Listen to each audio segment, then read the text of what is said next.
Welcome to Limited Time Only. The podcast for anyone who feels there aren't enough hours in their life. Limited Time Only is a mix of chat, comedy sketches and interviews with interesting people. We hope that we will make you smile, laugh and feel a bit brighter about the whole life, death and everything in between malarkey. Essentially, we're dissecting the human condition, just using a rubber chicken rather than a scalpel. I'm Esther. And I'm Susie. And this is Limited Time Only. This week it's time for Jiggly Bits. Wobble wobble. Oh, Esther, I haven't got any ideas for this week's show. I feel completely uninspired. What show? Esther, what are you stuffing into your mouth? A bit of Lady Macbeth for inspiration. You're eating the works of Shakespeare? No, I'm eating a delicious bar of Lady Macbeth dark orange chocolate from Sweet Theatre. I've just finished off Alice in Wonderland. Even the artwork on the packaging is beautiful. Is it helping? Indeed it is. Here, have a little nibble on Oscar Wilde. That one's gin and tonic flavour. Yum. Have you got any more? Esther, have you eaten all the Sweet Theatre chocolate? Should I exit stage left? Yeah, I think you should. Sweet Theatre. Chocolates with drama. Available online at sweettheatre.com and in participating theatres. If Esther hasn't eaten it all. Susie, Susie, Susie. Love that song. Tell me about your body. Oh, Talk to me about your body, Susie. I'm quite shy. I don't like to talk about it. I'm picturing you just covering little bits of you now. Yeah, they are little. Anyway, we're not going back into that. Not all of them are little. Yes, well, I've been thinking recently about, how contrary to all expectations, I am actually ageing. It was a shock. It's not happening, Suze. It's not happening. It's not what I was expecting. No. But indeed, my body is telling me, yep, you are getting a little bit older there, Suze. And there are little signs, some big signs popping up. And my body is, I'm now having to treat it more as a temple than it was before. I mean, yeah, late teens, 20s, early 30s, pretty much just putting anything in it. I mean, that sounds really rude. It does. Well, whatever floats your boat. I'm talking alcohol. Yeah. McDonald's. A lot of McDonald's. I mean, I'm still a bit partial to Mackie D's every now and then. I do love a bit of netball, Esther. You do? I've spoken about netball on this show, and it is the light of my life. Along with your good self, of course. And your husband and your children. Yeah, and them. But actually, I am about to play netball tonight for the first time in, hang on a second, in 4.5 months. Gosh. And I haven't been pregnant. It's because last time I played, towards the end of the match, I was having a very good match, very enjoying it, leaping around all over the place, catching the ball. And the last time I caught the ball was after nearly 40 minutes, nearly the whole game. I heard an audible pop. Oh. Like a... Oh, that's the best one I've ever done. Hire me for popping sounds. And I was midair, and it was the weirdest sensation, and I dropped to the ground and sort of gripped the back of my leg and looked up in anguish, and the umpire said, "Did you hear a pop?" And I said, "Yeah, what is it?" Oh, and she knew, and several of my teammates knew immediately that I'd torn my calf muscle. Oh, God, I'm slightly sick in my mouth. Yeah. And it was the weirdest feeling I've ever had. And I basically couldn't walk. So my calf muscle had torn. I then therefore couldn't put my foot down flat on the ground because I couldn't extend that calf muscle. If you rupture or tear your Achilles, that's quite serious, and you might have to have an operation. So it wasn't as bad as that, but it was pretty bad, and I couldn't put my heel down for about 2 weeks. So I couldn't get around, and it was very, very painful if I accidentally straightened my calf. I had to have physiotherapy and keep it rested. It was meant to be just keep it rested, keep it elevated, take paracetamol. And it took about 6 weeks to fully heal. Even then, I've been very, very careful. And I have noticed it's quite stiff now. And it's that thing of, isn't it, when you're a kid or when you're younger, you hurt yourself, it's all right, you heal. But as you get older, you hurt yourself, you're screwed. And I think that's why we become slightly more boring. Like, don't leap over that, because if I injure myself, I'm going to be sore for a long time. Absolutely. Yeah. It's completely sensible. I mean, and yeah, you take longer to heal. Yeah. This injury that I got is also known as tennis leg. Oh, right. And it's because it happens a lot with sports like tennis and netball and basketball, where you're doing jumping, you're changing direction quickly, stopping and starting. And it's also very, very common in middle age. Which we're not at yet, because I'm going on to 125, so I've got ages. Yeah, I've got ages. I'm a mere chit of a girl. Chit? You said chit, right? Chit, I said chit, yeah. It was a wake-up call, that's for sure. Yeah. It was, oh, right, so I can't just not do any exercise for the entire week, turn up in the middle of winter and just play netball without warming up. Yeah. I mean, we used to warm up as kids. Well, I don't know what I was thinking.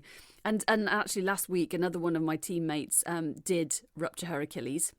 So I am now on a mission to warm up before I play. My husband is awaiting knee surgery, and he's been waiting it for quite a long time, actually a couple of years, but obviously there's stuff going on. But he did his knee in when our daughter was born. He's really physical.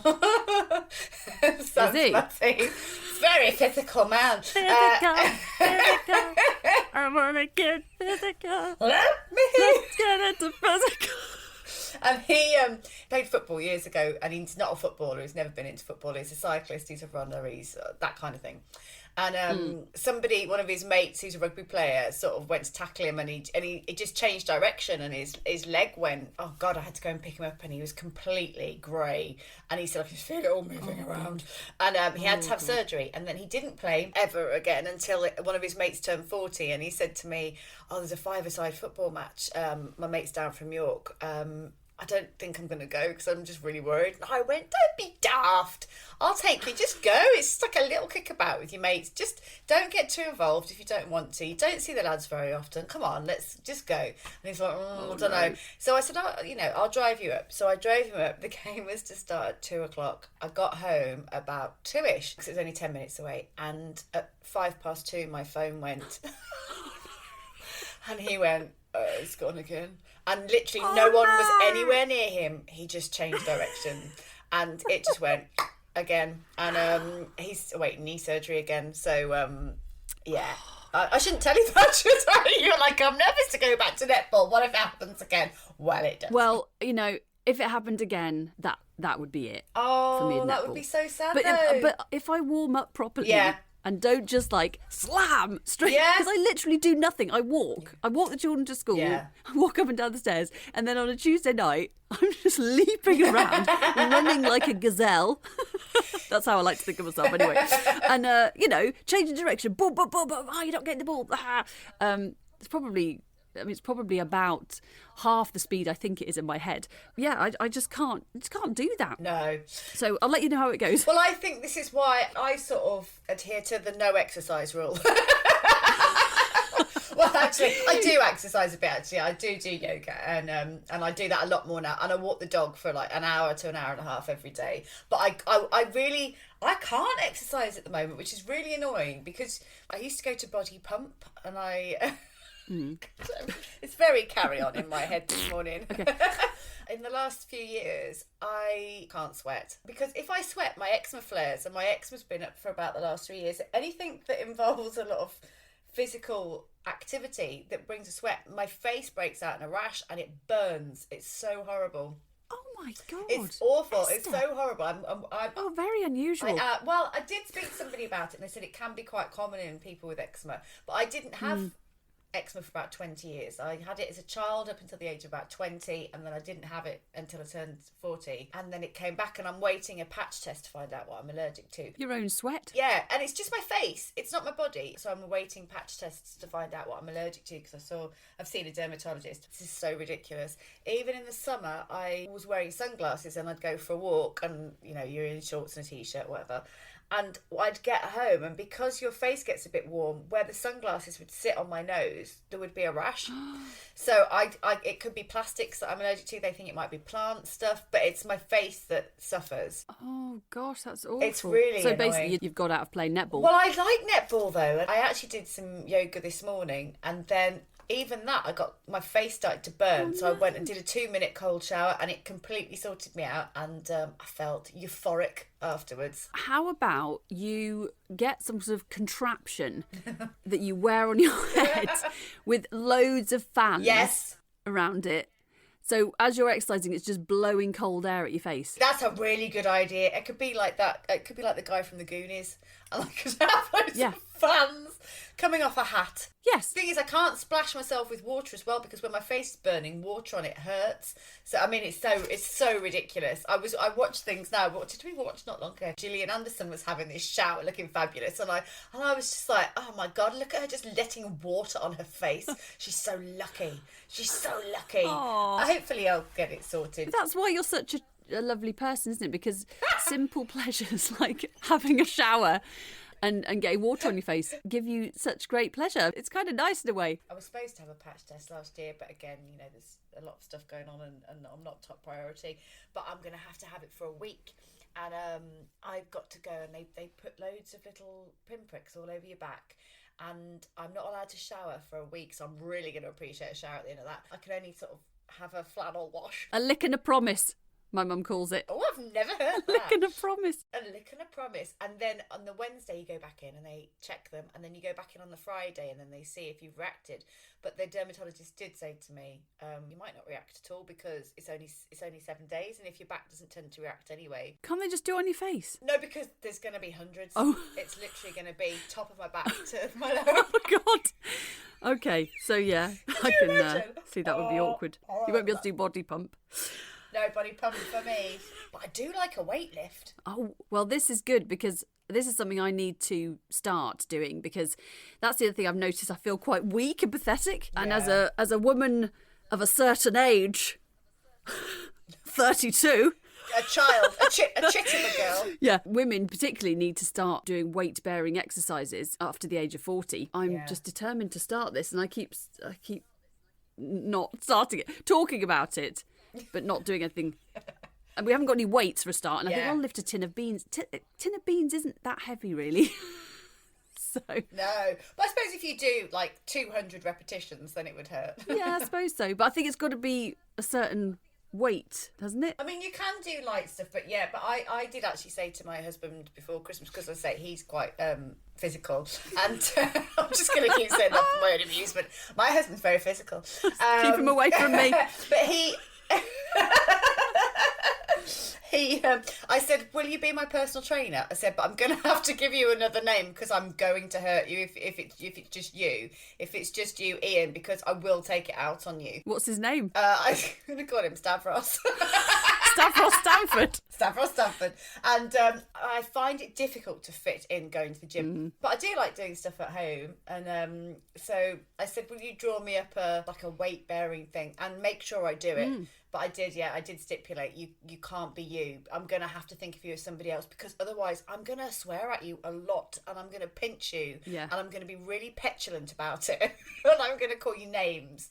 And so he has drawn me up a little plan. Have you done it? Started before Christmas doing some stuff, and he said, do you want to start now? And I said, yeah, I'd rather just get into it now. But then over Christmas didn't do anything and haven't restarted. Come on, Stavros, get on it. Come on, Stavros, push me. That's what I want you to do. I want somebody to be accountable to other than myself. Yes, that's the good thing about personal trainers, or exercising with a friend. Yeah, we could potentially get on Zoom and weightlift together. Yes, we could. I was talking to somebody about the podcast, and they didn't realise we aren't together. I'm in the Midlands and you're in London, and we've never recorded in the same room together. We've never met. We've never met. I don't know who you are. I just liked you enormously. I swiped left on you, or is it right? I don't know. I've never been on the old Tinder. I don't know. But I swiped, and then here we are. Here we are. Zoom weightlifting together. It's true what they say, the hard part is getting on the mat, isn't it? But once you've done it, Yes. you feel brilliant. And then once it's part of your routine, then you miss it if you don't do it. And the weights are so important because of our muscle density reduces as we get older. Yeah. And keeping you strong and straight and keeping your bones strong is really important so that, you can play netball. You can do a little jump. And if you fall on some ice, you're not going to smash your hip and all that stuff. It's funny watching my kids on ice because they're so fearless and they're just skidding everywhere. And I'm like Bambi. I'm really tentative and skidding. And they're just sort of walking quite normally. Then if they slip, they're not worried. They just get their balance back. But I'm like, oh my God, I'm going to die. No, our balance is all over the shop now. I mean, as you know from my horrible spinning incident where I felt sick for 72 hours. Susie went on a fairground ride last year and felt nauseous for 72 hours. When I do yoga now, I do try and, when I do the balance poses, I try and shut my eyes a bit. Yeah. Like standing on one leg. It's really hard. I'm quite good at yoga because I'm hypermobile, so I don't find it incredibly challenging. All right. I mean, I love it. Don't find it all easy, but I went to a class and I can, get my leg round your head. Yeah, I'm quite bendy, but I can't. I've noticed that balances I'm a bit rubbish at now, and I wondered if that was a metaphor for my life. I'm not very balanced. You're off balance. Well, I know it's an age thing. Yeah, it's your inner ear. Oh Christ. I just wasn't expecting this. I knew I was going to get older, but not for another 40 years. Suddenly, all these things that I was always adamant I would never do, like I'll never get Botox and I'll never get filler. Suddenly, I'm noticing there's a bit of a jowl, and because my eczema's been flowing for the last 2 or 3 years, round my eyes has aged dramatically, and I'm like, I might put a bit of filler in that. And actually, look at Nigella Lawson. She's 62 and she looks like a goddess, and whatever work she's having done, she looks fabulous. Yeah, but she is on telly with all the lights and the. Yeah, but still, there's nothing of sagging there. It's all beautiful, delicious. The woman just looks incredible. I know, she is great. But I'd probably end up looking like the Bride of Wildstein or something. That's the worry. I mean, I've noticed I've got receding gums, I've got receding hairline, I've got receding eyesight. I've not got bifocals yet. Yeah. I've not gone that far, but they've given me a little boost, apparently, at the bottom of my lenses. Yeah. I was like, I don't want a boost. I don't want to have a boost. Just leave me alone. I just want to be able to go out, get smashed with my mates, sleep for 3 hours, have a Mackie D's to make myself feel better, and just jump up and down without having to worry about it. We interrupt this programme with a U-bash. In a recent survey, 97% of people interviewed said they wanted to change at least one aspect of their appearance. The other 3% said, on account of all the Botox. Goodbye. Forget about drinking. I am pathetic. How are you? I cannot. Well, in the summer, as you know, I'm a bit partial to a lager shandy. Yes. On the beach. And actually, I was all right with that in the daytime. Maybe daytime drinking is just what I should be doing. It's the way forward. I had lager shandy over Christmas when I was in Birmingham, and I felt absolutely horrendous. Oh, really? 1 pint of lager. So it's not even a full pint of lager because it's got a considerable amount of lemonade in it. Oh my goodness. I felt like I'd been out on the lash. I felt like I'd been clubbing. I felt dreadful. Susie, you've just got to drink through it and toughen your liver up. Is that your advice, Dr. Stanford? That's my advice. Basically, that's the Irish side of me talking. Okay. Just drink through it, Suze. It's just because you're not used to it anymore. You just got to toughen that liver up. We always say that we would rather go out in the day now. We would rather go out for lunch and have a really nice, slightly boozy lunch, and then come back and be on the train out of town when everybody else is heading in for their night out, back in our pyjamas, and then we've had water, we go to bed, we're completely fine. Yeah. I'd rather do that now than go out in the evening. Do you find that more than ever before, when you've been out, you've been to the shops or something, maybe you've been for a walk with Nancy and you get back and I just really need a cup of tea and a sit down. And probably a couple of biscuits. Yeah, I find about 4 o'clock, if I've been on the go all day, I'm like, I'm done now. That's it. I've got no more energy left. I'm just going to park my bum on the sofa for a bit. The other thing I've been thinking about recently is my pelvic floor. If you have children, your pelvic floor has had a bit of a pummeling anyway, and just the weight of keeping that all in. So you need to do pelvic floor exercises throughout pregnancy and after giving birth as well. But generally, I mean, women, we all piss ourselves. It doesn't matter if you've had children or not. We need to brace yourself and whoop, lift up. Imagine it like a jellyfish. This is lifting it up and what we're not taught about this stuff. No. And I always think, back to school, and what we're taught about our bodies is incredibly minimal. Normal, natural bodily functions weren't really taught at my school anyway. And it's like, strengthen your pelvic floor because one day your insides might fall out. Yeah. I mean, it's as simple as that. But no, hang on a second. Let's not do that. Let's learn about photosynthesis for 15 weeks instead. Let's do that. Yes. And let's not learn about how to do your tax return. Let's learn about algebra or SOHCAHTOA. What is it? Cos, tan, sin. All that I don't know what you're stuff talking on your about. calculator. Oh, yeah, we did that. Oh, at my Matt, school. I've wiped that. I've wiped all that from my It's gone. very small But brain. no one teaches you how to do a tax return, do they? No. No, and they should do, because I find it offensive to do my tax return. I'm like a child. Don't want to do it. And my husband has to come in and chivvy me along. Come on, just do half an hour and then you can go outside and play. It's literally like that.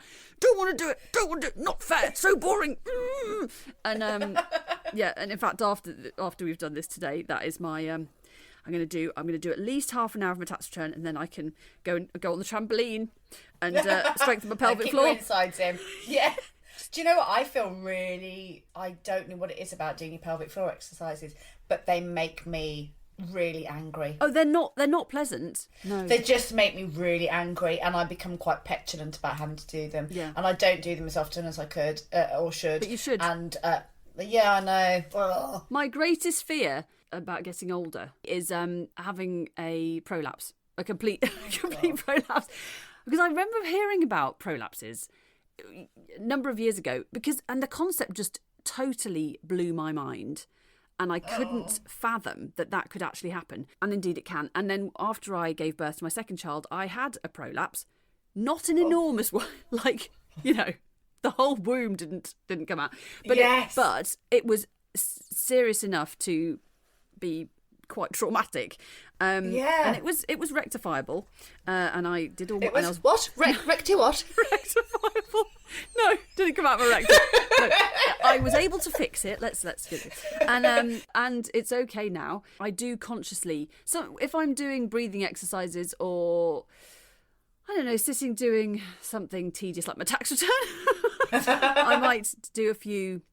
Clench away. Yeah, I watched some YouTube videos once. It was an Australian sort of physio, and she was great, and she was talking about imagery that would help. So you did it in the right place. So you're pulling the right muscle, and it's imagining the pelvic floor as a jellyfish is a good one. So sort of rising up. And what was the other one? Like sucking something through a straw. So you're pulling up. Okay. Just really funny images in my head. I like the jellyfish one. That really helps me to visualise what I'm doing, and I can see this sort of dome that I'm pulling up. Yes. I just don't want to have a prolapse. Thank you very much. No, it's not something I think about very often. I know I should, but I don't know why it makes me so angry when I think about doing pelvic floor. I'm really petulant. I'll do your pelvic floor exercises if you do my tax I'll return. take your tax return. Honestly, I don't mind the tax return. I like organising stuff, so I'm quite happy to do the tax return. Okay. I sort of quite enjoy it. And I'll do your pelvic floor exercises. Yeah, please do, because I would love if someone else could do them for me. It'd be good, wouldn't it? Get Stavros to do them. Maybe there's some kind of stuff. No, I don't want to think about that. The other thing that has started to shock me slightly, the fact that I am definitely in perimenopause. My periods are a bit all over the place. Weirdly, hadn't had one for about 4 months and went to get a smear test the other day. Joy of joys. Always something to look forward to. And I told the nurse that I hadn't had a period for ages. And then about 2 days after the smear test, my period started. I don't know if it's coincidental. Oh, how like they reawakened it. Do you think? Had a little prod and it went, oh. You see, I quite like a smear. I'm quite partial to a smear test. I mean, what? A smear test and a tax return. I'm your lady. I don't know what to say. Why? I leave with a little bounce. Do you? you been getting your smear test, Esther? Stringfellows, is that not the place you go? Don't you go to Stringfellows for a smear? Stringfellows? Does that even exist anymore? Oh God, I hope not. Oh my lord. Legs 11. Legs 11. No, I don't mind them. I don't know what it is. I'm not. I'm all right. I do sometimes see a little spring in my step. Is it because you're sort of reassured in some way that you've done something good for yourself? Like that. No. I think it's more the dormant awoken. You basically like having your cervix prodded. Is that it? I really wish I had not said any of this. I just can't. I think I'm just. But what the nurse said to me, which was very nice, was, "Well done. You've done something for yourself. You've done something good for yourself today." And I was like, "Yes, I have." Well, let's just hope it comes back with a negative. Yeah. But yes, it is good to do it. Yeah, obviously, every 3 years. But it's not something I actively seek out and enjoy. Oh no, I don't seek it out, but I'm not terrified or horrified. No, not terrified of it. I just sort of. And to be honest, I didn't feel a thing this time, and I think that's probably down to the two children. Two children. It's like, well, oh right, have you done it? Oh, go. I'll put my pants back on then.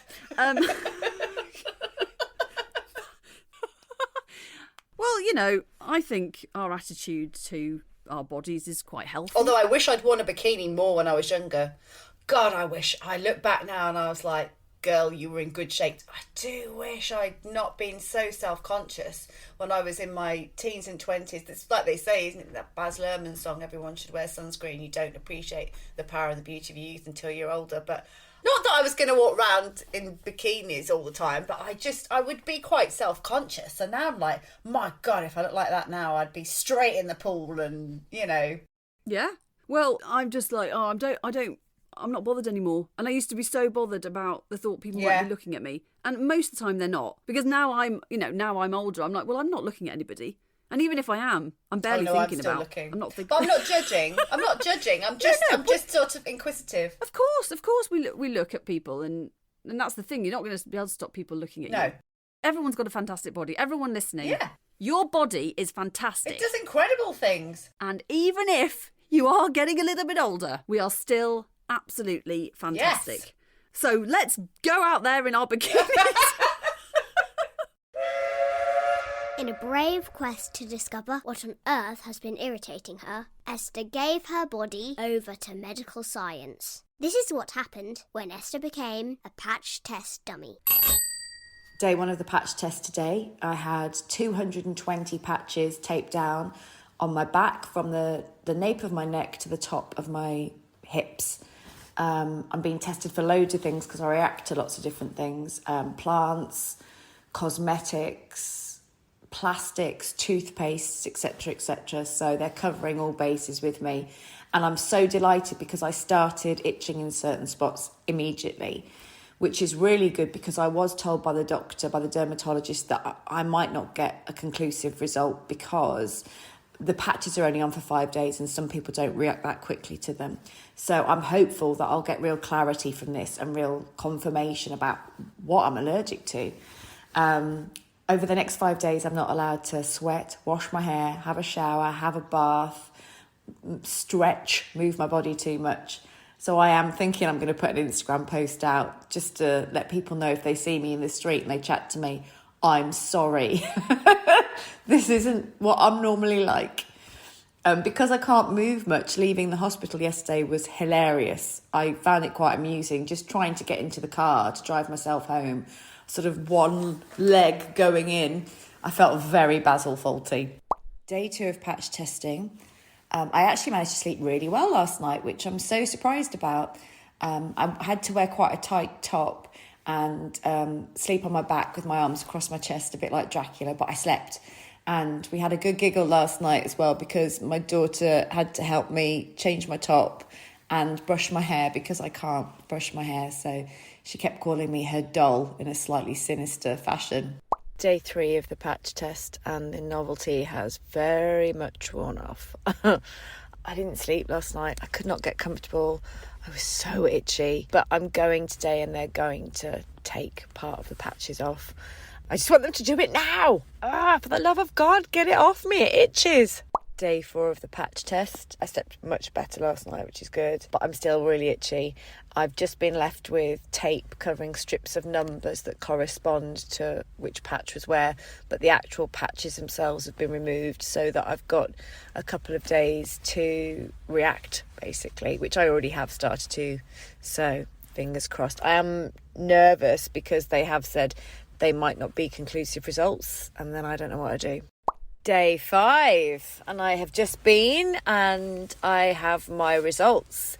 It turns out that I'm allergic to chrome, which is in loads of things you wouldn't expect, like tanned leather and phones and stuff like that. That's a proper full-on allergy and explains why my eyelids were splitting at times, because chrome is in a lot of mascaras. Who knew? Why do they put chrome in mascaras? God only knows. But also they've said I am very irritated by fragrance. But those are only irritations. So if I can keep my skin clear and free of irritations for quite some time, then it will heal. It is sensitive because it is constantly being sensitized, and so it's getting worse because it's never getting a chance to heal, because anything that says it contains perfume or parfum or an essential oil or anything like that is triggering me. So I've just been to Boots to try and buy some shampoo. They do not make shampoo that doesn't have perfume in it or an essential oil or limonene and limonene. I'm not supposed to have those things, so I think I'm going to start my own brand. But I'm so happy that I've got some results, and at least I know what to do. And it's really encouraging to know that apart from the chrome, I can get better with all the other stuff, although I can't be around scented plugins or fragrances, which I don't tend to have in the house anyway, because I know they can set my allergies off. But I'm going to have to kiss goodbye to the scented candles for a while and my perfume, which I'm gutted about because I very much have a scent that I'm known for, and I don't feel like I'm dressed unless I have a little squirt of perfume. Anyway, we've got some results. Patch test diary, over and out. And I'm going to have a shower now. Woo!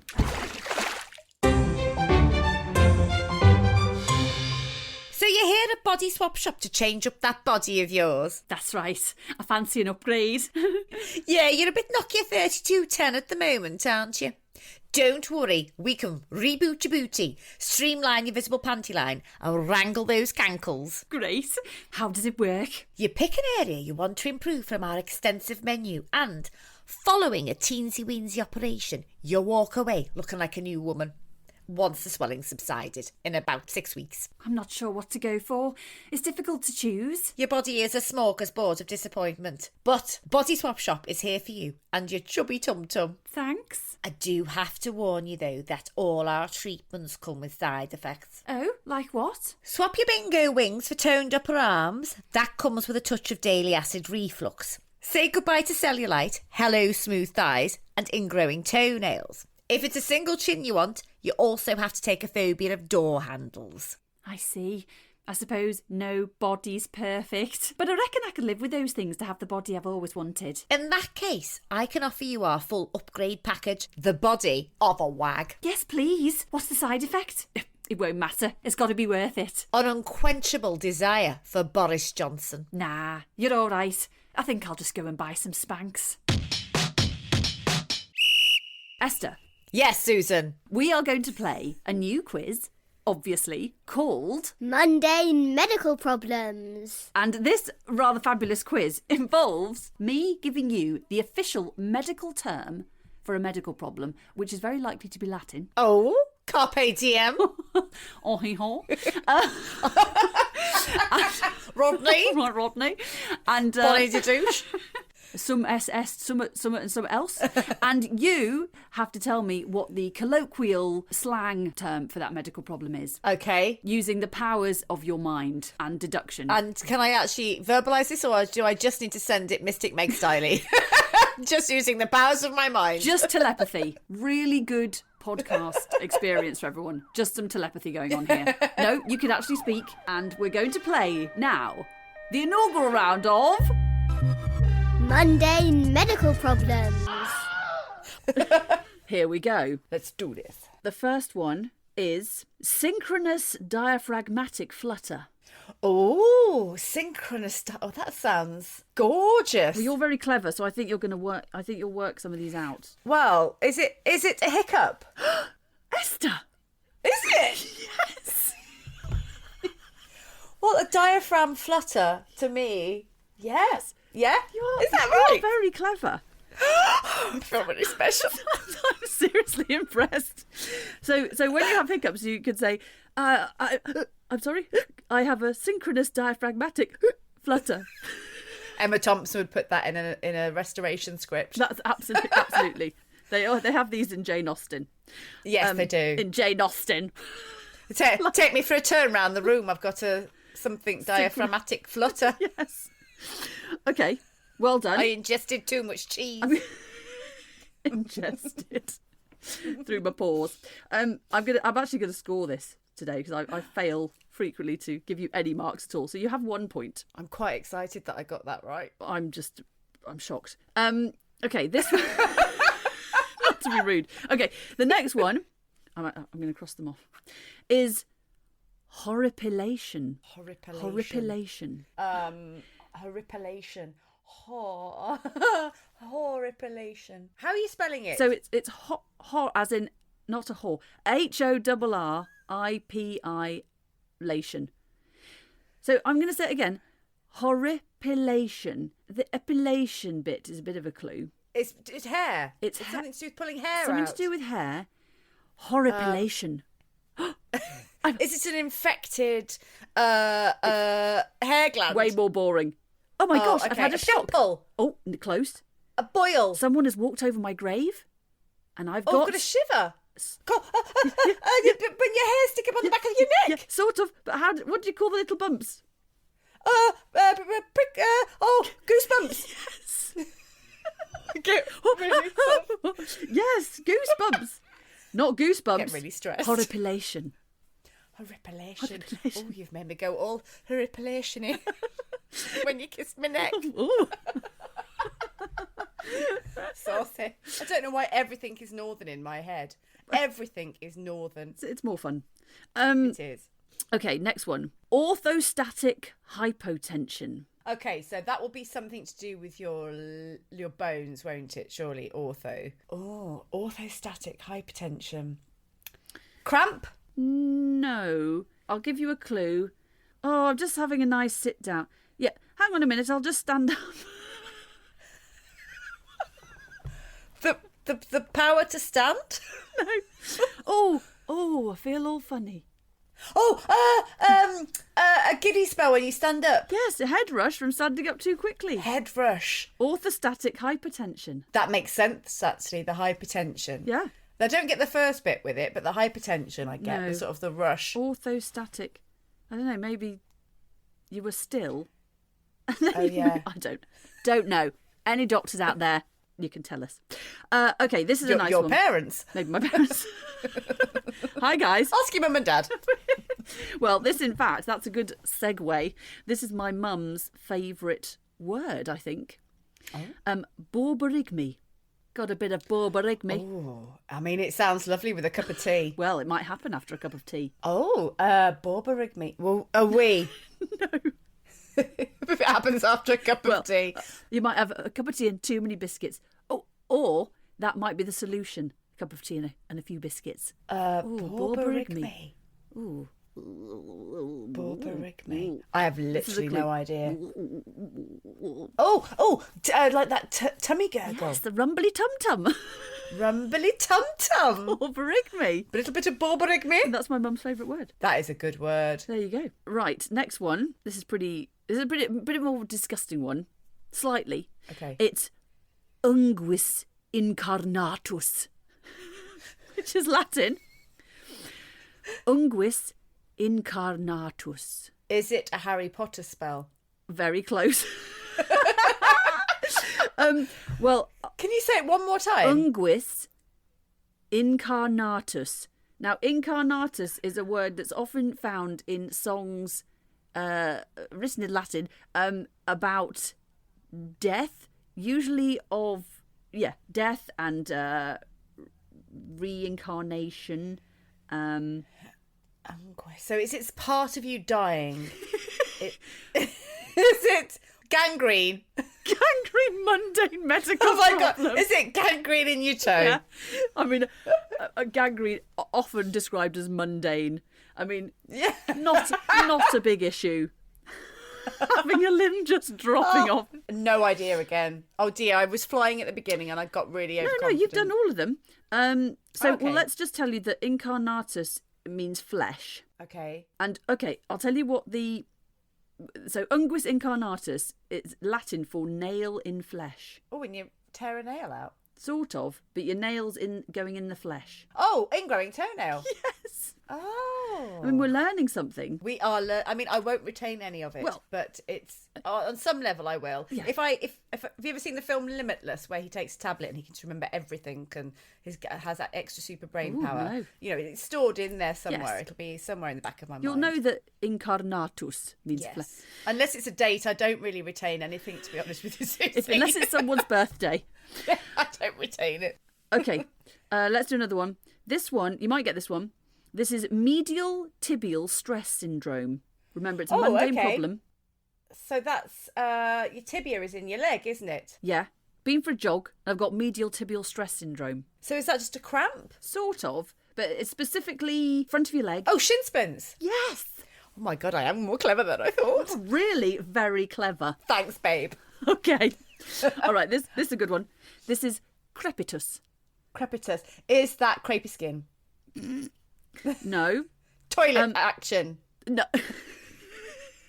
Toilet action. Crepitus. I've just got to nip off for a crepitus. Had No. a big meal, I need a massive crepitus. The word decrepit goes back to the same root. It's Latin. Well, I thought that with the crepid that would be sort of like crinkly skin when you get old, or It's from the Latin for rattle or crack. when your bones crack. Yeah. Oh, my spine does that a lot. I can turn to the side and it goes pop, pop, pop, pop, pop all the way at the back of my spine. You've got a bit of crepitus there. I got a crepitus. I diagnose crepitus. Crepitus in my back. Okay. This one is morsicatio buccarum. This is really hard, actually. Morsicatio buccarum. Let's give you a clue. Cardio, is that to do with the heart? No, it's cartio. Oh, cardio. Not the heart. I'll give you a clue. Really, really delicious. Oh. Indigestion. No. Ow. Choking. No. There's something in my mouth. Toothache. No. Bit your tongue. You bit something. Your cheek. Yes. It's your it's Wow. cheek biting. It's the bit of flesh that then sticks out and you keep biting it. Oh, my mum used to do that. She was always nibbling the side of her mouth. Oh. So it's a Yeah. morsicatio buccarum. Wow. I must remember these and then just drop them into sentences casually. Yeah. Flummox everyone. Okay, I'm going to give you one more. Okay. I haven't kept any of the scores, by the way. For the I mean, love I'm of just, God, Susie. just going to say you got them all right. Yes, let's do that. This is the best one. You might have at some point, and you've probably had this, and we'll experience it again. Goran Eriksson. Sven-Goran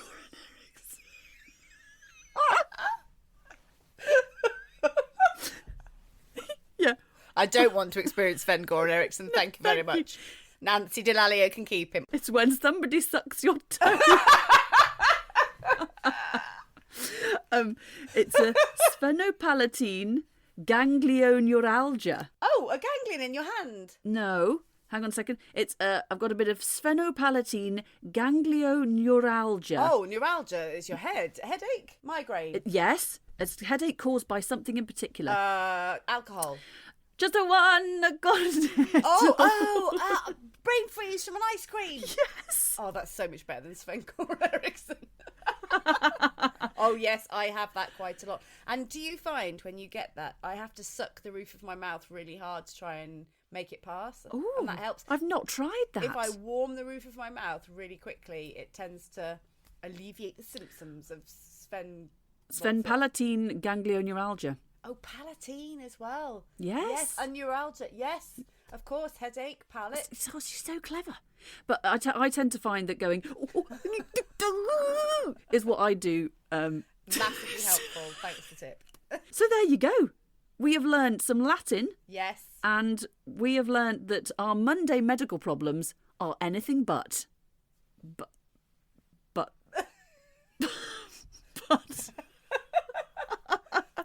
Well done, Esther. Thanks, babe. You've also proved that you are incredibly bright. Well, I mean, it did need proving, to be honest. We have finally proved. That I have some brain cells. A few. A lot of brain cells. If I'm walked through it. No, I mean, come on, give yourself some credit. Yeah, man. That was tricky. I smashed it. Smashed it out of the park.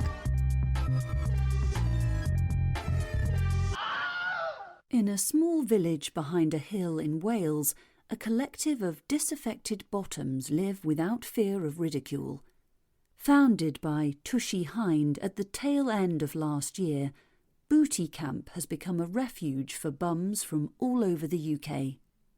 We spoke to Tushy to get to the bottom of it. I lived with my owner for 43 years. The first couple of decades were great, and then the bottom started to drop out with things. She never said anything nice about me. I was too fat, too big, and the knickers she used to squeeze me into. I was either being sliced in half or suffocated. Eventually, I thought, I'm not sitting for this any longer. So I shuffled off, flying by the seat of my own pants. And when I realised there were other disgruntled shunters like me, I founded Booty Camp. Rear, I found a load of junk in this trunk. Give me a sec, Tushy, I'll come and shake it. Hi, I'm Ria. I ran away after one too many bums and tums classes. I was in constant pain. Tum was a bit of a glutton for punishment, so she enjoyed the classes. But I thought, you know what? You can stick your aerobics where the sun don't shine. I bumped into Tushy when I was in a real hole. She said to me, Ria, you must turn the other cheek and leave the past behind. Now I run therapy sessions for bottoms affected by aerobics. My clients come away from my sessions saying their trauma has been Ria-ended. I'm so proud. Here at Booty Camp, bum's the word. The bottom line is, don't be an arse to your arse. Inspiring words there from Tushy Hind. Don't miss next week's programme when we visit Bingo Wings, the founder of an upper arm commune in Richmond-upon-Thames. Goodbye. If you do want to turn your camera off, that's totally fine. Yeah, I'll see how it goes. I quite like being able to see a face. Yes, it's quite useful when you're talking to... If nothing else, just so I can tell that you're not going... I'm asleep. I've left the room. I've gone off to the toilet. Going to make a sandwich. Yeah. Has she stopped talking yet? Can I come back? For this episode, we wanted to talk to someone who had experienced challenges with their body. So today's guest is the fantastic Fran Puddick. After 15 years of debilitating periods, finally, at the age of 31, Fran was diagnosed with endometriosis, told she was in early menopause and that she would not be able to have children. We talked to Fran about how this diagnosis affected her, the effects of menopause at such an early age, her journey with IVF, and what a partner of someone going through the menopause can do to support them. We realise that this sounds like it's going to be a really heavy conversation, but Fran is incredibly candid, funny and real, and there is a lot of positivity throughout. We all hope that this conversation can raise some awareness and bring a bit of hope to those who have had similar experiences. Welcome to the show, Fran Puddick. Tell us a little bit about how everything started for you. I'll try not to miss anything out. So I always had incredibly heavy periods.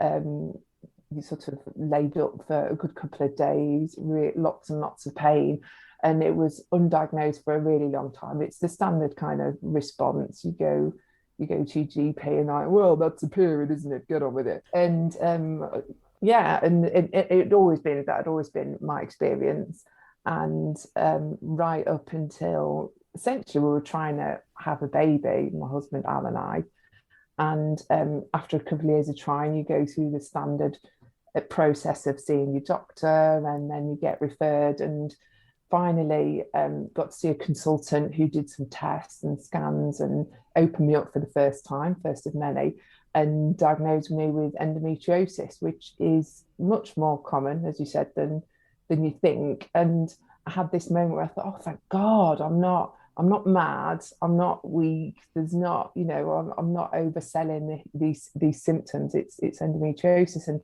things kind of went from there. Really, at that point of first diagnosis, I was opened up a couple more times. Gosh.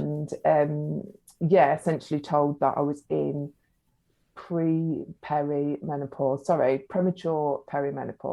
I'll probably get all my terminology wrong. You'd think after the best part of 13 years that I would know all the terms, but sometimes I get them really mixed up. But yeah, so I think I was 31 when I got that diagnosis. So it was a long time to kind of wait for a proper diagnosis. And I think it's really interesting that you kind of have to wait until you're attempting to give birth, to have a baby, before you finally sort of taken seriously. So yeah, that was my first diagnosis at 31. And I think it's kind of mad, isn't it? That and I think it's so common, and I don't know whether it's a woman thing or it's an everybody thing. But the fact that you start to doubt yourself and you think, oh God, do I just really milk it? Am I the same as everybody else? But yet I find this really difficult. And then suddenly somebody tells you, oh, it's this. You can breathe a sigh of relief and think, I'm not just being a wimp or whatever. And so what was the next step after that then? Yeah, so at that stage, I'd had keyhole surgery and then the full car roof, cut you open surgery to kind of have initial treatment, and we were sent on our way again. And probably 2 years later, no, probably it wasn't that long, I'm sorry, more like a year later, went back for more surgery and was told at that point that actually I was properly perimenopausal, and my ovaries had completely stopped working. Everything was kind of all stuck together, and they freed it up, but essentially everything was too damaged as a combination of the scarring from the endometriosis and the sort of attempts to treat it. And at that stage, as I say, I was told I was perimenopausal, not producing any eggs at all, or very rarely producing eggs, and was recommended that I went on HRT first and foremost, because I was so young. And when you are that young and you go into any kind of perimenopause, unless there are particular medical reasons for you not take HRT, it's much safer for you to have it, because of all the issues, particularly around bone density. There's a whole raft of reasons around why you need it and what the risks are associated with not having it. So yes, I went on to combined HRT at 31, I think I was, and was told at that stage that the only option to have to carry a child was to have that through donor egg. So at that point went on a waiting list to receive a donor egg with a fertility clinic. So did the endometriosis cause the early menopause? Yes, in my case it did. Yeah, it absolutely did. It was the 15, 18 years. And that's a very long time, isn't it, to have that undiagnosed? Yeah. Was that quite uncommon? No, my understanding is the average diagnosis time for endometriosis is 7 years. Right.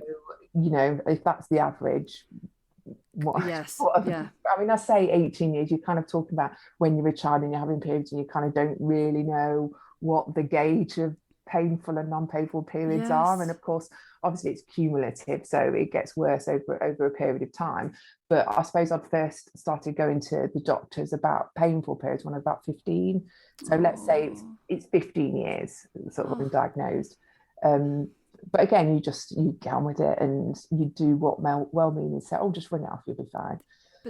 But every month to have that, not even taking into account the fact that you're then going into perimenopause, but that having that pain every month, that you're going so bad that you're having to go to the doctor from the age of 15.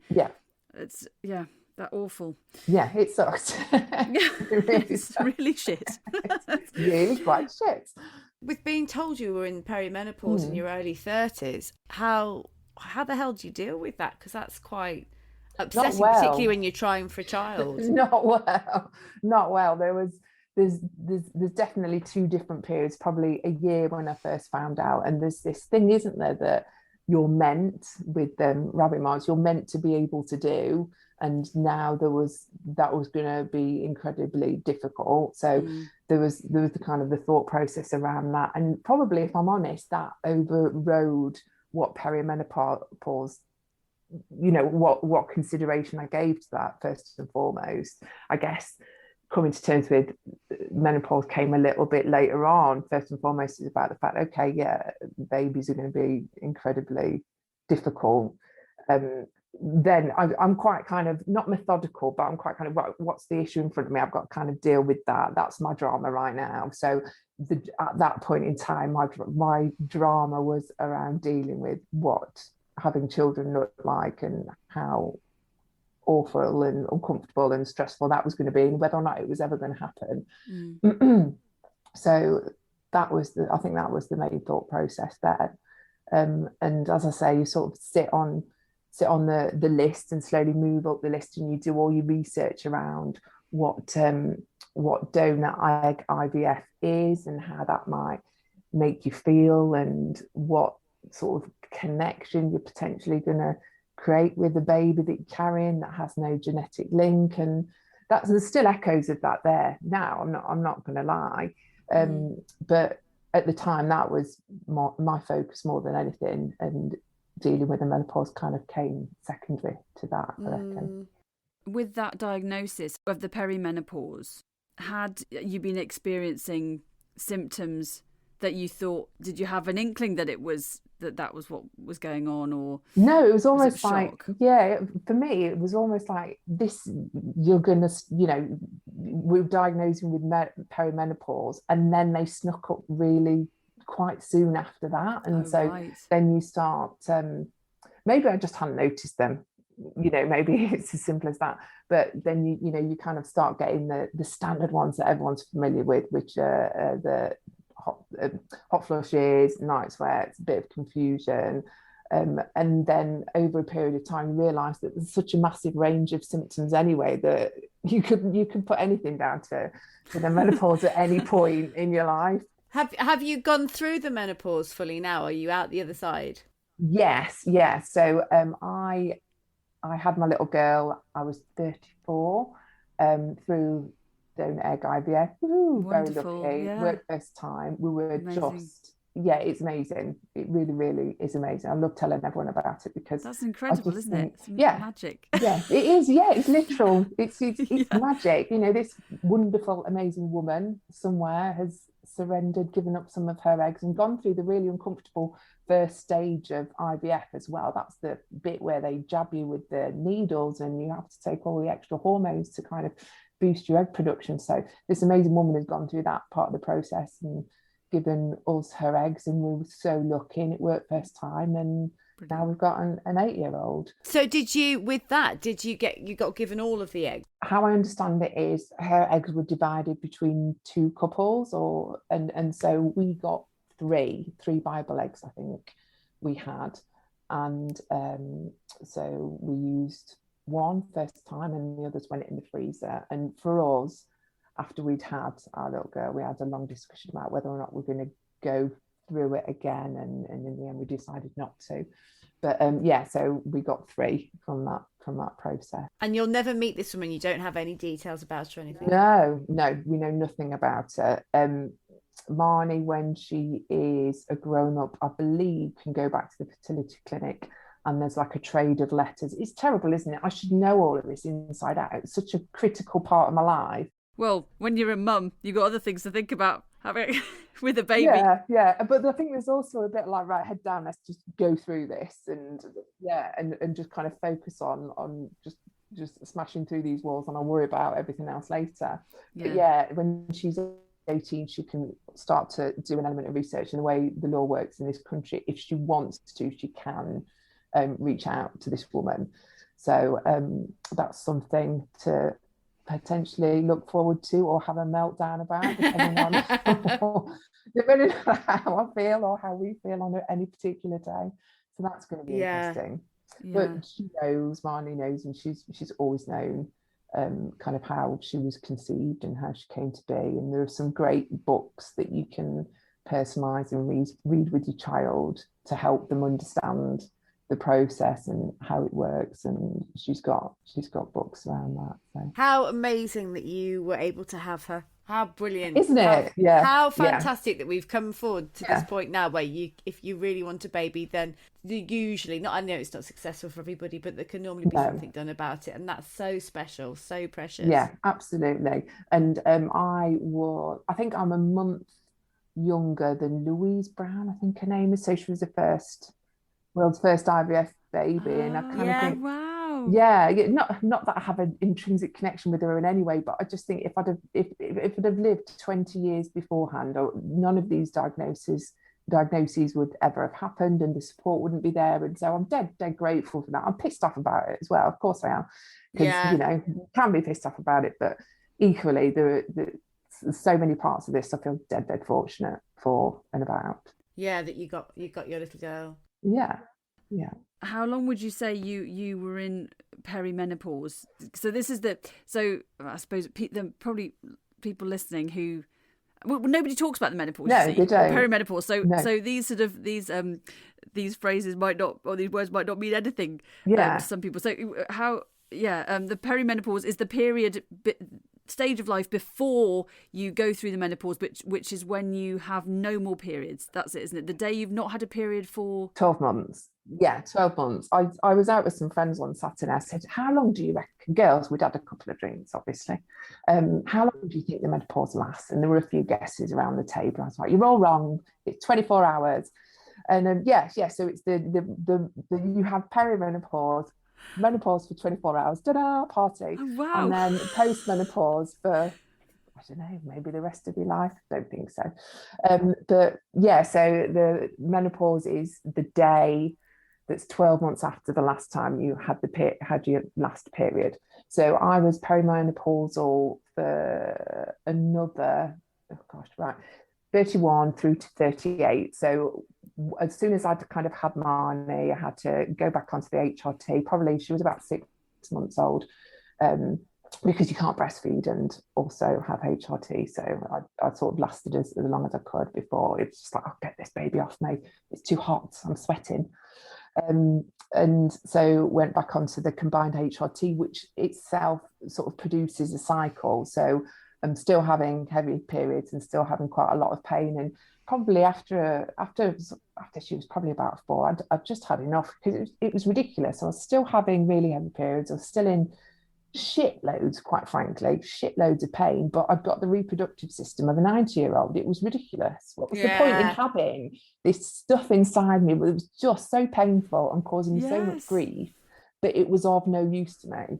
And so I went back to a consultant, a different one, and begged for a hysterectomy. And it took some convincing, I'm not going to lie. It did take some convincing, but I had my hysterectomy when I was 38, or was I 39? 39, I'm sorry. I was 39. And then, of course, that's it, straight into the menopause and sort of straight onto estrogen only, HRT. Hope I've got the right way around. So I've been in menopause now for 4 years. So perimenopause and then menopause for a day, and then post-menopause for however long it could be. I read that the average length of the perimenopause is 4 years, but it could be up to 12 years. Yes, absolutely. There's good news there, women. And then menopause, what are you going to get? And menopause is 1 day. And then post-menopause, as you say, it could be kind of the rest of your life. And have you, because you went back onto the HRT, you went on HRT quite quickly after the hysterectomy. When you're on HRT, and we'll talk about HRT as well, because I think it's quite an interesting topic. Did you actually have you had any of the symptoms of postmenopause, or are they sort of avoided by taking hormone replacement therapy? Not everything is avoided, but I think the ones most commonly associated, and certainly the ones that I felt most on a day-to-day basis way back when. So again, that's those are hot flushes, which are impossible to explain if you've never had them. They're so hard to explain. Hot flushes, sort of night sweats, absolute complete knackeredness. The sort of key ones, on the whole, I don't get them, no. And I'm also I don't get mood swings, and I'm quite calm and steady. And I love HRT. I absolutely love it. I don't like how much I've spent on it over the last 12 years. I only found out last week that in England it's paid for on prescription. In Scotland and Wales it's not a paid for prescription. It's not, they don't pay for it. Oh, really? It's ridiculous because every single woman on the planet, presuming she lives long enough, is going to experience it's absolutely going to happen. Exactly. God willing, we will go through the menopause. Yeah. Surely we want to go through it because that means that you've not died prematurely. I don't mean to be glib about it. You know, it's the same as having to pay for tampons and sanitary towels. This is just this is a human function. Oh my God, I didn't even realise that it's prescription, paid prescription. No, I didn't until last week. It hadn't even occurred to me. I used to be incredibly annoyed about paying for my prescription when I was on a combined prescription because it counts as two. So it's a bit like when you take the pill, it's on a 28 cycle, and some of the days of that cycle are a slightly different tablet, which means it's two prescriptions in one. So you're doubling up your prescriptions. So that used to drive me around the bend. And I'd get really annoyed about that. Yeah, now it's just a single prescription when you're in menopause. So how much have you spent? I calculated it for you. I spent something in the regions of £600 in the last, 12 years? What were we talking? Yeah, 12 or so years. £600 for being a lady.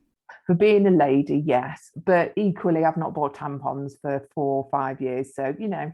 Well, swings and roundabouts. So HRT's made a huge difference to your life, hasn't it? Yeah, I love it. I love it. I mean, for me, I suppose for me, there was very little choice in the matter. Yeah. The medical advice is when you're that young and you start on early menopause, you take it. And I can't imagine not having it now. I can tell if I've missed a couple of days. It's very rare that I do, but perhaps if I go away and I've left my tablets behind, I can feel the difference in my body. I probably wouldn't be able to describe it particularly well, but I can feel the difference. And that's why it's quite frustrating. I think that there's a bit of it seems to me there's a bit of a reluctance to take it, have it, prescribe it. I don't understand that, if I'm honest. Well, I actually watched a documentary that Davina McCall made recently, and she talked about HRT, and I think it was about 20-30 years ago, there was a study that incorrectly linked HRT to an increased risk of breast cancer, and apparently, I mean, I think it was like 3 in 5 women stopped taking HRT overnight. Yeah. And there's still that kind of reluctance, but the study was incorrect. The results they were looking at were from women over the age of 60, who weren't really so affected by the menopause anyway at that point, at the post-menopause. So it was an incorrect sort of result. So they weren't the target audience. They weren't. No, they weren't. So because they kind of lumped everybody into those figures, and they hadn't got the results yet for the younger women. But this documentary said that without HRT for women in postmenopause or perimenopause, there is an increased risk of diabetes, heart disease, osteoporosis, even dementia, Alzheimer's. Yeah. So, and also that because one of the symptoms is low mood, isn't it? And completely. And that antidepressants are often prescribed if you go to the GP, and they actually aren't helpful for women who are not depressed. They're not diagnosed with depression. They are going through the menopause. A friend told me the other day that she'd had antidepressants recommended to her specifically for the 2 weeks around her period. It doesn't make sense. It doesn't, does it? It really doesn't. Because isn't the point of antidepressants that actually there's a kind of a build-up of those the chemicals in your body? So stopping them and starting them, that seems really unhealthy. It just wouldn't work. It wouldn't work, would it? Because I think you do have to take them for a period of time. Yeah, exactly. Obviously, not medical professionals here, but certainly from my experience, I think HRT is fantastic, and I find it really sad that it's sometimes perhaps treated as a last resort, or why should it be? Why, if this, and again, I can only speak from my experience. To me, as far as I'm concerned, it's a wonder drug.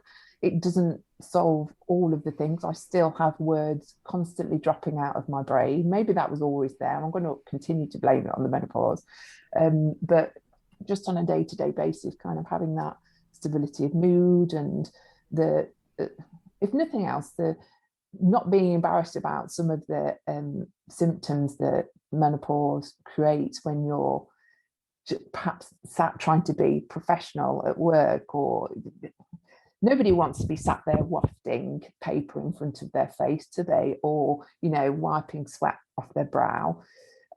So just those two basic elements, HRT helps with those. Yeah, and the lack of the hot flushes and the night sweats, and then the being tired. Yeah, it's just how you're supposed to function properly. And if you can have something just to balance your hormones out, there's minimum 33 symptoms associated with the menopause. In some studies, there's as many as 39, and they're so wide and varied, and everybody experiences it incredibly differently, don't they? And we're all expected to just get on with it, are we? And also, you kind of go, it's me, and you're powering on with it.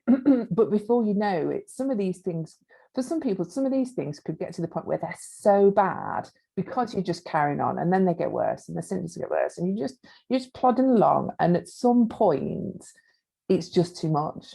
It's just too much to handle. Like I say, I think in so many ways, I've been really fortunate to have gone through it in the way that I have, because immediately from the off, because I was young, it's like you're going on HRT, and every 3 months you see a clinical nurse specialist to talk about the menopause because of your age. None of those things have been offered to any of my friends who are now catching up with me in terms of kind of perimenopause or menopausal symptoms. And I know the pandemic has a part to play there, but equally that wasn't necessarily something that people didn't have to fight for 18 months ago. How do you think your husband's handled it? I don't know.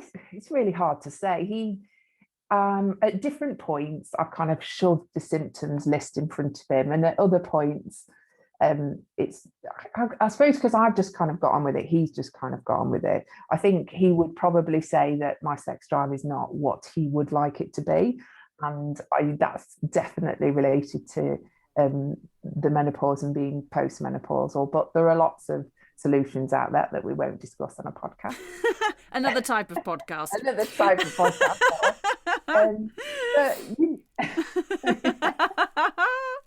I think again, because if you like, being postmenopausal for me has been part of a process that started with fertility 13, 14 years ago. He's been there all the way, and so kind of knows that it's another block in the path, I guess.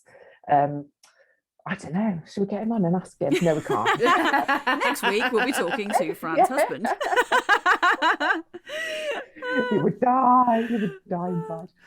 He's just really supportive. That's good. He always has been, and he always will be. What do you think a partner or somebody in a lady's life who is going through this can do to help?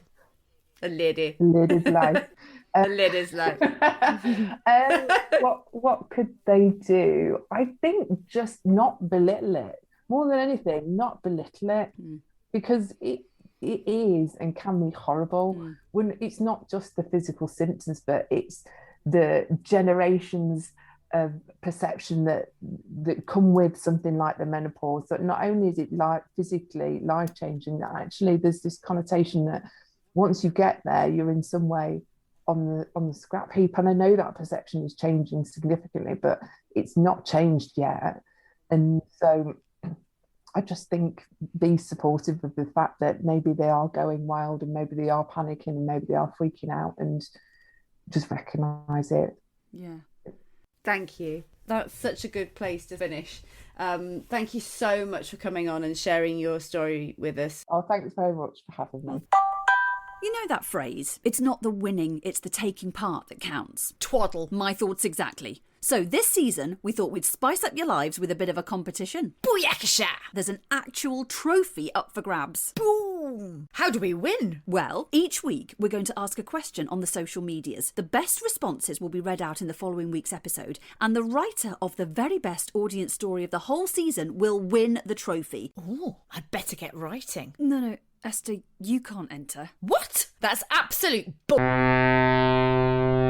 This week on social media, we asked you to tell us something you like about your own body, which I realise is quite a difficult question, particularly as a British person, I think, to answer, because we're all so modest. Yes, I don't like to tell people about my perfect booty. I don't like to go on about it, Esther. I know, you've got a butt that won't quit. But we had some really wonderful responses, some really quite moving. So, and we're going to read a few of them out. Susan, would you like to start? Yes, Esther, I would. We had a response from Becky Oliver, who replied with, "My ankles." And she put, "Seriously, I know that's weird, but I do." And I asked for more. I pressed for more. And I said, "What is it about that you love?" And she said, "She's over 40. Who isn't, darling? And you can still see my ankle bones." And she says, "I thank my mum for her bony genetics." Oh. And she said, "Summer crop trousers are a blessing when you are short and like your ankles." Do you know what, Becky? Pick up your ankles. Do you know what I like? My ankles are one part of me that I like because they're very, very slim. I've got a very slim ankle, and I've got slim ankle, a slim, slightly bony ankle as well, Becky. So I'm with you. I like a slightly up your ankle trouser as well, because it's the one part of me I'm like, oh, you can look at those all you want. I'm not embarrassed by my ankles. Little ankle. Yeah, delicate ankle. And I have to say, Becky has had COVID this week, so I think a bit of a shout out to Becky. Oh, get well, Becky. That's but awful. it has meant she's been able to listen to the podcast in peace. Well, so then that's quite good. That's great for the COVID. Perks of COVID. Limited time only. What about you, Esther? Who have you got there? So I've got Kelly Brown, who said, "My wrists, I love them. It always makes me happy to see a nice bracelet on my wrist. I think the weight from my wrists fell from a great height and landed in my cankles." So she's the opposite to Becky. Yes, she's the opposite to Becky. I feel like that about, I have no bottom, but it all went on my chest. That's what I think. So You got tipped upside down and shook. I got tipped upside down and shook. But I'm sure your ankles are glorious, Kelly. But I love that you love your wrists. Next one. Okay, next one is Charlie Mackenzie Barrow. Hello, Charlie. She says, "I like my eyes because they are often very golden and they observe an awful lot more than people think. Also, I like the power my body has, the battles it has fought and continues to fight." Yes! Wow. And there's Yes, double Charlie. emoji with the little arm, like Popeye, bicep curl. Continues to fight. That's it. Well done, Charlie. Thank you for sharing that with us. Thank you, Charlie. The other one I have is from Sue, who actually left it as an audio message. So I'm going to relay it as best as I can, because she did it in a beautiful way. She always hated her boobs. She's got a really large chest. And she said, "I always hated my boobs and I thought that I needed a breast reduction." And I looked into it, and then my mum's friend got breast cancer and had to go in and have a mastectomy, a double mastectomy, at very short notice. And she said it took her a long time to look in the mirror. And when she did, and she saw herself, it made her incredibly emotional, and she nearly fainted because she'd had no time to process the lead up to it.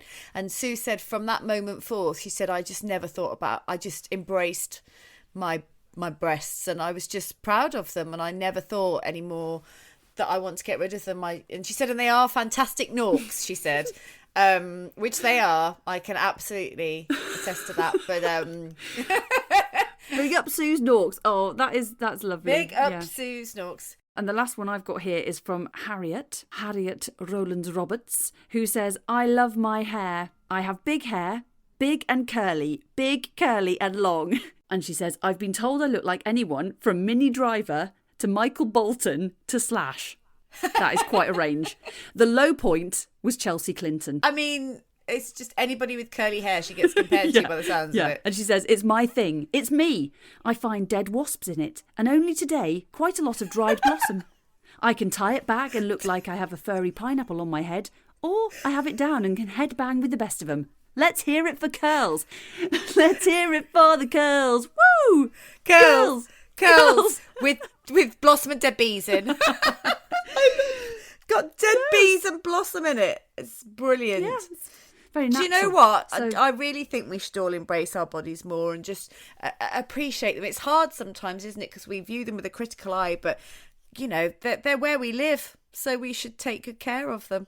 yes, it's our little home. It's our little home whilst we're here. Thank you all of you for sending in your stories about things that you love about yourself. We really, really appreciate it. You have been listening to Limited Time Only. If you've enjoyed this episode, then why don't you share it with someone you think would enjoy it too? Please like, follow or subscribe so we can pop into your ears on a regular basis. We'd love to hear your thoughts on the podcast. Your glowing reviews will help to shape future episodes and help other people to find us. You can join the Limited Time Only conversation on Facebook, Twitter and Instagram. And you can email us hello@limitedtimeonlypodcast.com. We'll be back for more next time.